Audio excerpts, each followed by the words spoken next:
so excited to be connecting with Jesi Stracham for the first time, although I feel like I know you a little bit because I was telling you your content is so vulnerable and real and intimate that I think those of us who do follow you just feel like we already know you, Jesi. So it's really cool having you on the show. Thanks for joining us. Oh, absolutely. Thank you so much for having me. I'm so excited to be here and share a little bit of my journey. Yeah, I was wondering when I was going through some of your YouTube videos today and listening more to your story, and I was just kind of curious. When I watch you, when I listen to you, there's just so much grit and strength in you. And I was wondering if that was something that you always had, even as a little girl, if that was your personality, or if that's kind of evolved, like since your accident and since you've stepped up into leading with your organization and putting your voice out there online. I would say that my accident definitely strengthened that. It was in there somewhere, but the accident brought it out. You don't have a choice but to rise up to the occasion. And it's like, either you participate in life or life is going to pass you by. And I'm like, wheelchair user or not, I have to participate. Let's see what we can do. And it just evolved, and it just continues to get stronger. My drive, my want to be successful, to help others, more importantly, I think that just continues to grow and develop. Yeah. And what path were you on prior to your accident? What did you want to do with your life? What were you heading towards? My mom and I were just talking about this the other day. She said that she was genuinely worried about the outcome of my life. Really? And I don't really remember who I was before I was injured.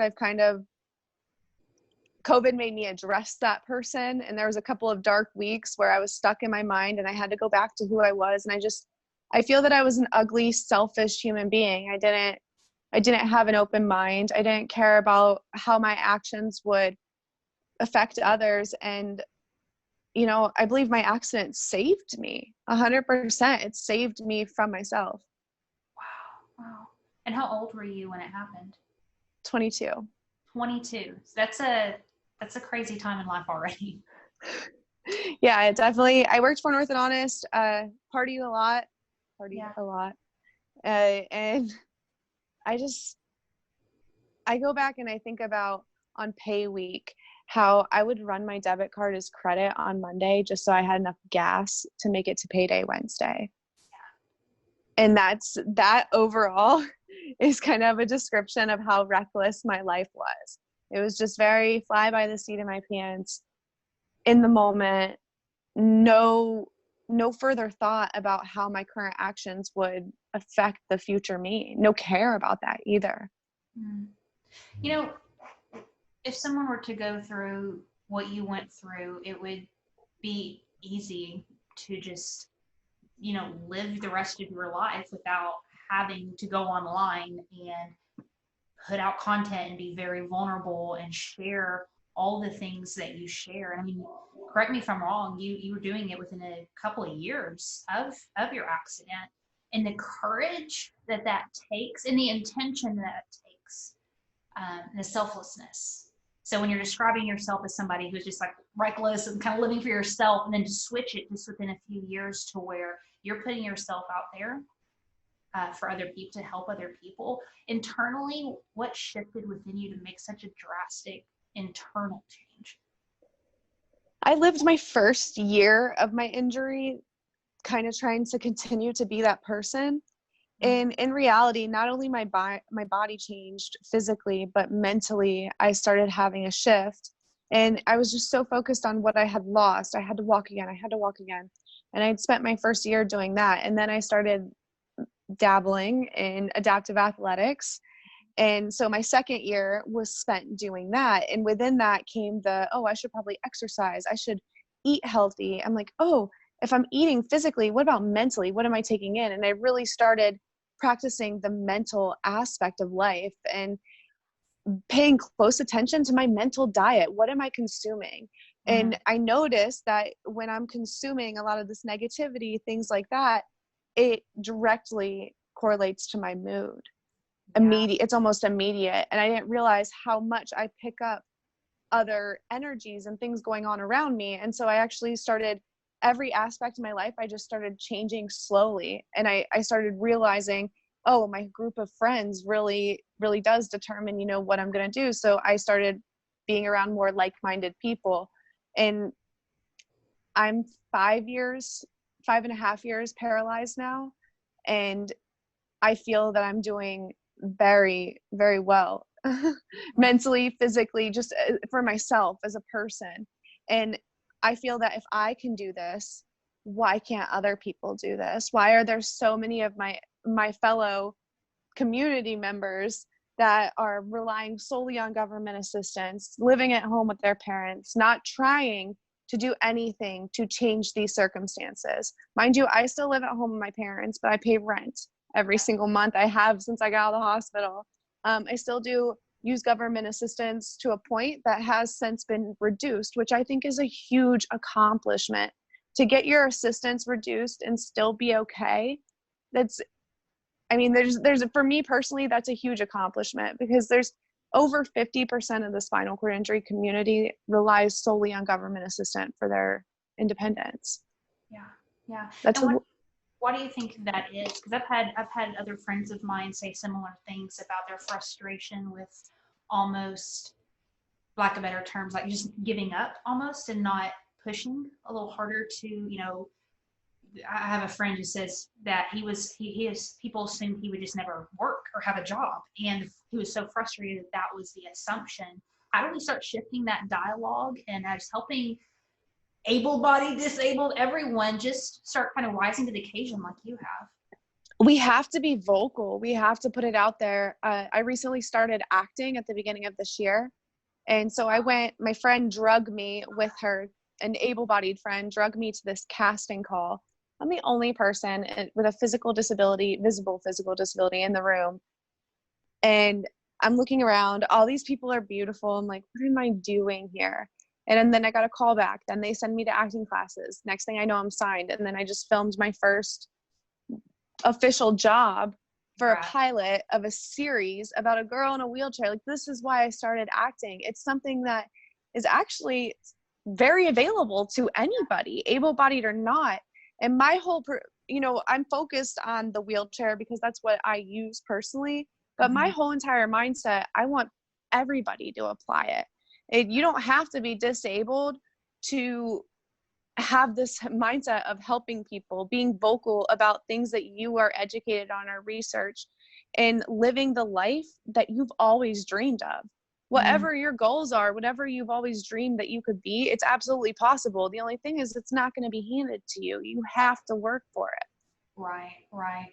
And you've gathered a tribe of people around you who love following your journey. And I was wondering, 5 years is not long at all. It isn't. It goes by so fast. And to have the kind of influence and voice that you have right now, what have you learned about yourself? How's your perception of life changed now that you have literally thousands of people paying attention to what you're doing? I have so much gratitude. Yeah. That's the only word I can think of, is just gratitude that this is the life I get to live, that I get to live through others, that I have the mindset I have, that I know the things that I've got to learn, and that I get to experience this life. At this point, even on my worst day, I wouldn't take it back. It's given me far too much. And it's because I choose to focus on what I have. And there are days where I do focus on, I'm like, wow, I'm spending an hour and a half of each day just being disabled. Like, my disability robs me of an hour and a half out of our 24 hours a day. And that's something that I've been struggling with. And if I focus on that, then 100%, I'm like, oh, this sucks. What the heck? But at the same time, I was wasting more time than that partying on social media, whatever it was that I was doing before I was injured, before I started changing and adapting. So if I have to waste my time being disabled now and I get all these cool opportunities, what am I really losing? Yeah, that's a powerful perspective, girl. Another thing that you talk about, you care a lot about, is this idea of collaboration over competition. Where does that come from? looking around our community, at the beginning of this year, I launched a fitness clothing line, and it's just a small line. I wanted high-waisted leggings that really tucked in the parapooch. And so I'm like, they're tight in the core area and they suck in real nice. I love my leggings. And I was offering them to some people that had more than 50,000 followers. And it was like they ignored that message, but they could comment on something else. And so why wouldn't you take a free outfit and just share it on your story? What are you losing? You're literally gaining a free outfit and you're supporting a member of your community. Right. And there's this, especially with women, this mindset that we're all in competition with one another, and it's forgotten that we're individuals. We're each on our own path. Yeah. And though our paths may be parallel, they're nowhere near the same because we are individuals. And I don't want to do what you're doing. I want to do what I'm doing. Like, I'm not here to compete with you. I'm here to uplift you and help you get to your goals while I get to mine. We're a team. And the disabled community is still so small that the fact that there's so much competition in it, it's why we're not making and breaking barriers that we need to be breaking. If we would just, everyone's chasing I want to be that person that does this. I want to call it clout because I don't know another word for it, but you're chasing that. Oh my gosh, Jesi Stracham did this and I can't believe it. No, it's not about me. It's not. It's about the community of people. And the more that people stop chasing that fame of I'm the one who changed it and just do it for the right reasons. I think there's a lot of people that are doing things for the wrong reasons and for personal gain. And they're capitalizing off of other individuals with disabilities for personal gain. And to me, I think that's very frustrating, and it's just irritating because it's holding back a community of people that really need the support and help and hope. Hope is something that, you're robbed of. You're in the hospital, you're being told you're never going to walk again. Oh, by the way, you use catheters and stick your finger up your butt to poop. Good luck. Yeah. What? Wait, what? Yeah. Can we back up to the never going to walk again? And then you're teaching me literally in a 6-week period, you want me to learn all of these things and then move on with my life and be okay. Mm-hmm. And then there's these people that have all these followers on social media and they're doing all these things that are also wheelchair users. Do you think I could be like that? But they're charging all this money, and it's like, it's a vicious circle. And I think that hope is taken from the very beginning, and elder people with their spinal cord injuries, people that have been injured, I'm still a baby in it, but like 10, 15 years plus, they have the tools, the knowledge to help these newly injured individuals. But don't charge them $1 million to, because you're just creating the vicious circle again. Like for me personally, I've coached a couple disabled people for free because that's my community, and I'm helping to build my community for the future. But able-bodied people all day, I will charge 100% because I have a disability. Like I have to make money somewhere, and that, that may be bias or whatever, but I just think that there's just way too much competition. People think that we're against each other, and we're not going to get anywhere if we continue to do that. What do you think is at the root of all that? Like if you had to get down to the root of competition, what do you think is there? Ego. 100% ego. It's ego driven. I mean, you want to be more than just that disabled. Like personally, I want to be more than just that disabled girl. I'm not. And I think it's just the ego of, I have to be the best. I have to be the one to do it. Oh, it's not a team of people. No, it's just me. And I think when people let go of that ego and realize, hey, there's a bigger picture out in this world than just you. And again, if you help each other work together, we could definitely cover way more ground. And there's so many of us doing the same thing all over the country. Yeah. Why only focus on one little city when you could collaborate together, create big events? Like my whole idea, one day I want to have a massive festival for wheelchair users. How sick would that be? Yeah, it'll happen, girl. And that's one thing I admire about you. Again, going back to just what you've created in a very short amount of time. I was wondering, starting an organization and building a community, and then also to going through the internal work of putting your story out there. Topics that people wouldn't be touching, the 10-foot pole, you're going there. You were like, let's talk about sex. Let's do this stuff. Like, go there. And what you've been able to just do in a short amount of time, I was wondering, like, kind of strategically, where did you learn how to build all of this? What have you seen? Because we have leaders listening from all over the world who are leading in unconventional ways, and they're trying to build their thing, whatever that may be. Any tips or advice for building community, building a platform online, and doing it in a way that isn't competitive, isn't sleazy like you were talking about, and just really genuinely showing up wholeheartedly? Authenticity, 100%. Too many people are trying to be like other people, or like the Instagram models, and you're doing, get over that. The picture has to be perfect, blah, blah, blah. Like, for me personally, I mean, I am a little particular about the background in a photo, but if the quality isn't great, but it was a great experience, I'm going to share that experience. I think authenticity and letting go of what others think of you. At the end of the day, there's always going to be a person that doesn't like you or like what you're doing. There's always going to be someone that has something negative to say. And the more of that you have, that's when you know you've made it. Because, people get mad. I've been called dramatic because of the diaper thing. And I'm like, I'm 28 and I'm a woman and I'm attractive, but I still wear pull-ups. And to me, I want to feel like a woman, and I'm sick of pissing myself. It sucks sometimes. And it's like, if I want to share that, this is my platform to share that. I'm not being dramatic. I'm telling you what I struggle with. Right. There's people that have told me that I share too much about this injury. I'm like, well, if I don't share it, how do other people know that it's okay? One, you're not alone. And then to the able-bodied people, I personally, before I was paralyzed, I had no idea that spinal cord injury and paralysis were the same thing. I didn't know what a spinal cord injury was. I thought paralysis just meant that you couldn't use your legs. I didn't know the sensation things, the pain things, losing bowel and bladder. I had no idea about any of that. Mm-hmm. And so why I have this platform, why not use it to educate and help better the world? I think that we should leave the world a little bit better of a place than it was when we came into it. Mm-hmm. Amen. What's something you wish you would have started sooner? Oh, I really should have went and talked to somebody way sooner and got that out. And I should have addressed, so from the time I got out of the hospital, I traveled almost nonstop, literally up until COVID.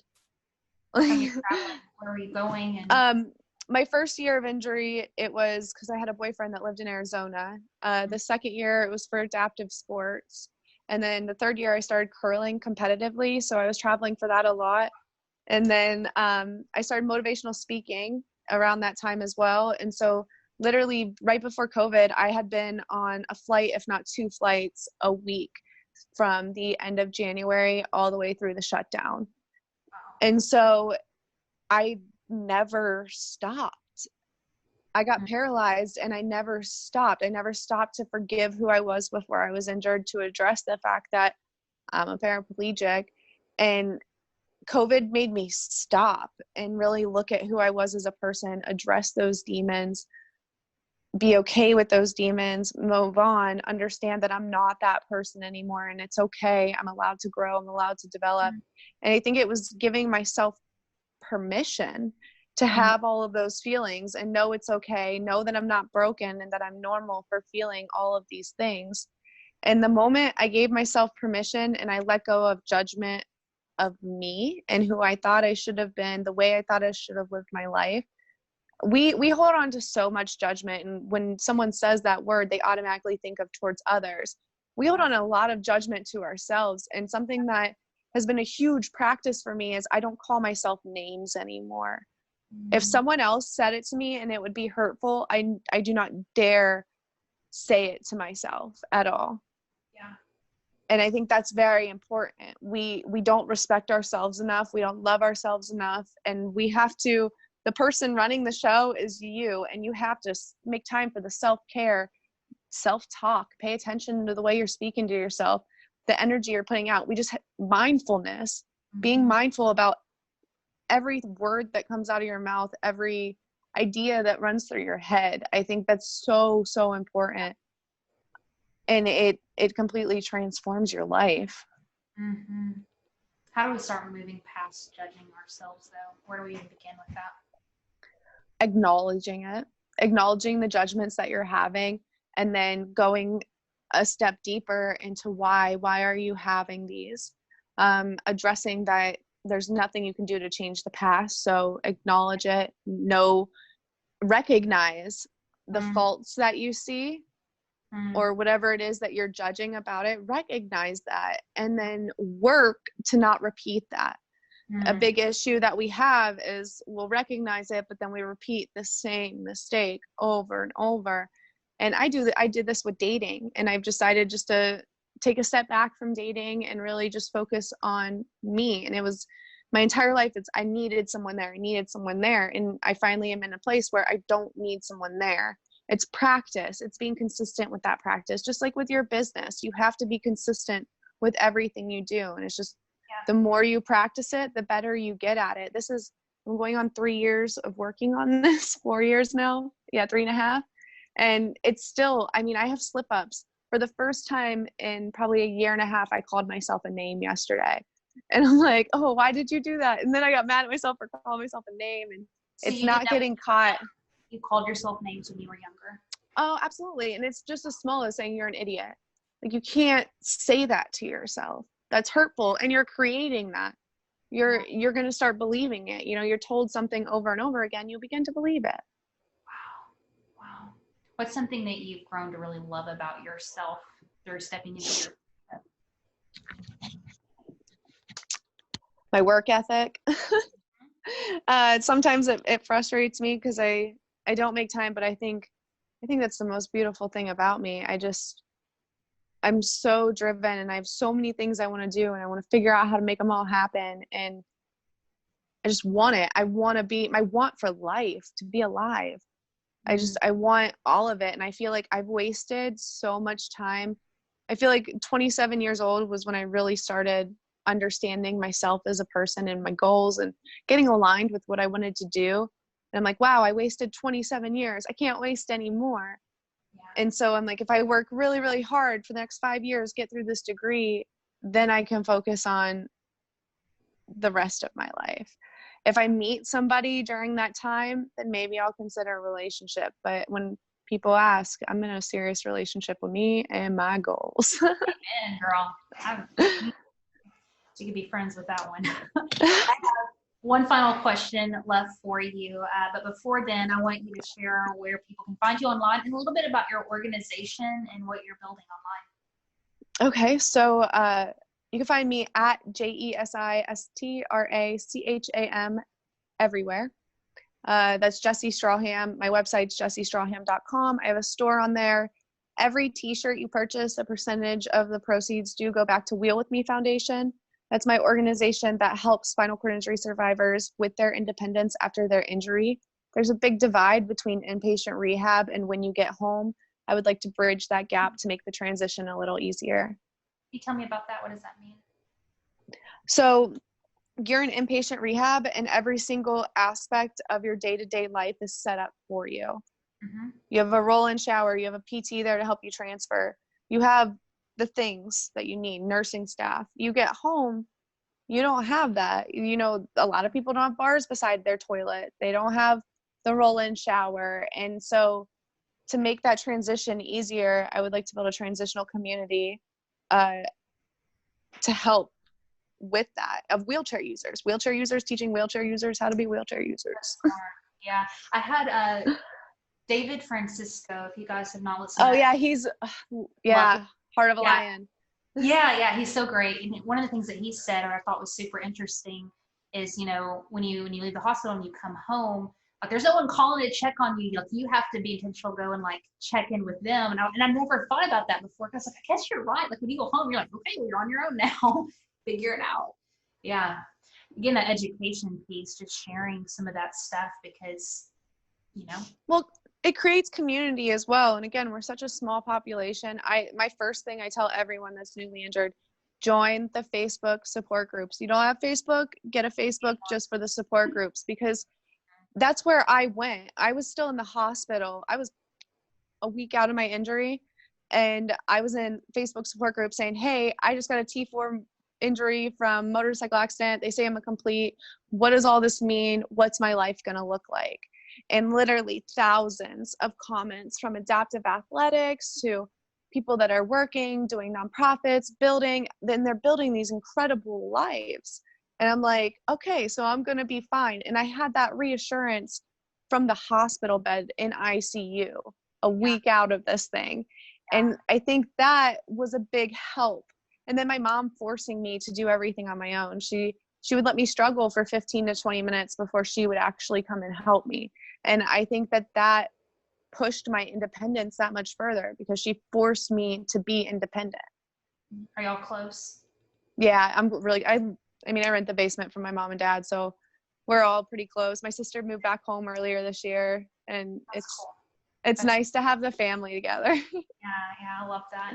All right, well, Jesi, I have one final question for you. But first of all, I just want to thank you for your time coming on. I know you're really, really busy. And then also, too, just giving us all leaders, no matter what circumstance, industry, whatever it may be, an example of what it means to just lead with your whole heart, lead fully, being willing to share your story and be vulnerable for the sake of others. I think it is so powerful and something that I really admire in you myself as someone who puts out content. Like, I've got to step up and level up with my own story and so forth. So thank you, Jesi, for leading the way in that. Very last question. You talked about this girl who was in ICU and she's on Facebook and she's asking these questions, and she had no idea what her life was going to be like moving forward, probably terrified. And if you were to go and sit with her for a minute and tell her one thing that you've learned over these past years that she had no idea about, if you were to tell her one thing, what would that be? I get to do this when I get to peer mentor. I go back to the hospital I was in and the children's hospital, and I get to talk to newly injured. I might cry. I'm going to try. It's amazing getting to tell people that they're going to be okay. Yeah. I think that's your entire life is taken away from you as you knew it.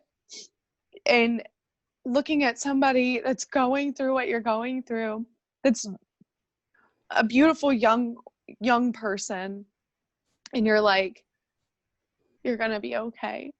You're going to get through this. And just being able to give somebody that reassurance that wasn't there for me when I was first injured. Because, the doctors tell you you're paralyzed, this is what it is, and they take away all of your hope. And I just want to give her hope.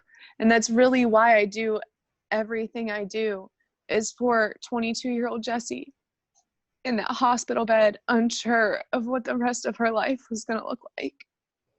And let her know that, hey, girl, you got this. You've mentioned the word hope 4 times on this 30-minute conversation. That's your word. It's so important. Gratitude and hope. Hope will drive an army. It will fuel anyone's fire. You just have to figure out what it is that you want to put that in. Do you want to put it in? It should be in yourself. Give yourself hope that you're going to accomplish whatever dreams you want to accomplish. Yeah, girl. Jesi, it's an honor connecting with you for your time today. Thank you so much for having me.